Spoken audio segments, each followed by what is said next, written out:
This is the story of Arctic Jim. Jim Terkari was born in Aikio, Finland many years ago. For those who don't know where that is, it's in the Lapland region of Finland. As a boy, he would fish and skate with his family on the nearby Lake Nuria. It was an isolated childhood, but a pleasant one. One day, as a teenager, his family made the trek to the village of Inari. He was overwhelmed with all the sights, such as the K-Market, and seeing cars for the first time. Everything changed. Jim wanted to see the world. Upon arriving home, he told his parents his plan. They knew this day would arrive, but they reluctantly allowed him to go. After Jim was done packing, his father told him, "Always look for the best in people. That will make them the best people."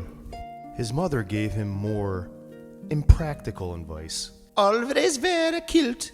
It matches everything." From his house, he headed south until he reached the hermit of the Puolanemi Peninsula. The hermit was so happy to talk with someone that he fed Jim and gave him a room to stay in for the night. The next morning, the hermit told him, "Positivity is weird. It is one of the few things that expands when given away. Be very generous with your positivity. The more you give, the more there will be." Then he gave Jim a red flannel for luck, for some absolutely unknown reason. As Jim left the hermit, he couldn't stop thinking about the flannel, mainly because it smelled. What a weird thing to give away. That's not even a thing, like a flannel for luck. Nevertheless, Jim kept it, as it was a gift. Jim continued to head south, where he eventually stopped in Helsinki, Finland. While in Helsinki, he saw a street performer. They played music and sang. Jim noticed the crowd. Many were smiling. A young man gave up his seat for an older gentleman. A young woman interlocked arms with an older lady and swayed to the music. "This is what the hermit must have been talking about," said Jim out loud. Maybe a little too loud, because the musician stopped and looked at him and said, "What did you say?" Jim repeated himself, as weird as it was to say it again with everyone looking, but he believed in being honest, even if it was uncomfortable for a moment. Jim then really focused on using his inside voice, the one inside his head. After the performance, Jim asked the performer many questions. How long he'd been performing? How do you remember all those songs? What is your favorite part of performing? The musician said, Whoa, listen, pal. To sum up all your questions in one answer, I found something that I like. I dedicate time to getting good at it. It has value to me, so I work at being good at it. I'm proud when the crowd is singing with me or dancing along because I know I'm doing a good job. Jim still had more questions, but the performer was leaving. He blurted out, "Your accent is weird. Where are you from?"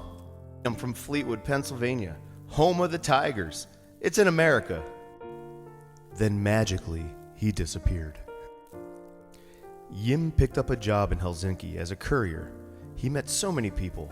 He greeted everyone with a smile and saw that they would smile back.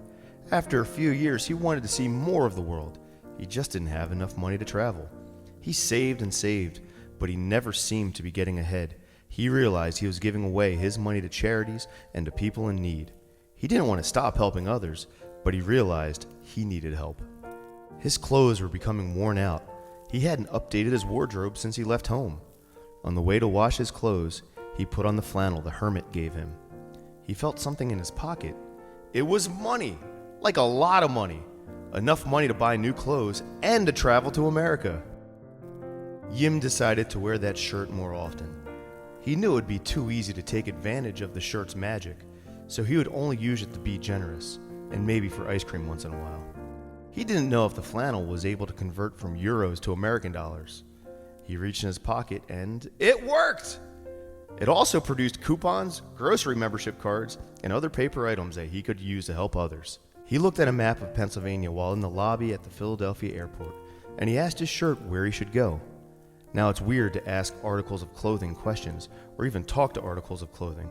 However, this story is weird, so just roll with it. He reached in his pocket and pulled out a receipt for Donegal Importers on JFK Boulevard. His Uber driver dropped him off. Jim stared at the massive buildings around him. He was in awe. A passerby said, "Go Birds!" Jim didn't know what to do. Was this a traditional American greeting? Yim found himself saying, Yes, birds are good. The passerby was more confused than Yim. He entered the building and saw kilts! Kilts everywhere! He remembered his mother's impractical advice. To honor her, he got a kilt and realized that they do go with everything. He went to pay for the kilt, and the store clerk said, you's gonna look so good when yous get water ices and head down to the shore in them. By the way, what's your names, pal? My name is Yim Taikeri from Aikio, Finland. All right there, I'm gonna call yous, Arctic Jim. Go birds. Oh yes, birds are good indeed, said Jim as he left the store in his new kilt. He liked the name Arctic Jim, so he legally changed it. I mean, it is a several-month process to do that, and there were other things that happened in his life while he waited. He asked his shirt where he should go next. From his pocket, he pulled out a small paper that said, 2023-2024 Q2 Tiger Ticket. I know exactly where that is, shirt. We have to go to Fleetwood. People around stopped and stared at him, like you would at a magic eye picture. If you don't know what a magic eye picture is, look it up. They're really weird. Go birds? Someone yelled, Yeah, go birds! Then everybody on the street went back to their day.